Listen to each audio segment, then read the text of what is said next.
Welcome to the third of me Motorola Moto G22, and I'll show you how to create home screen folders on this device. So first, hold for a while the application and drag this app to another one.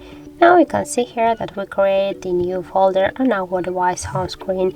By the same way, we can add here more applications if you want.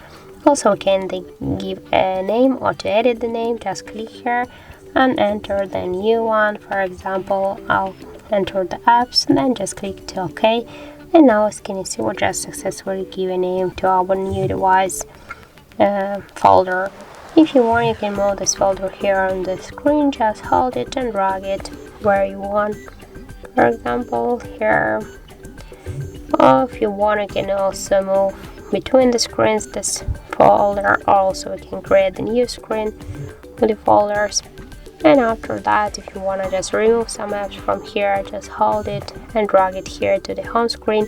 If you want to stay with this app on the home screen, but if you want to remove this app from the home screen and just from the folder, hold it and click it here to remove.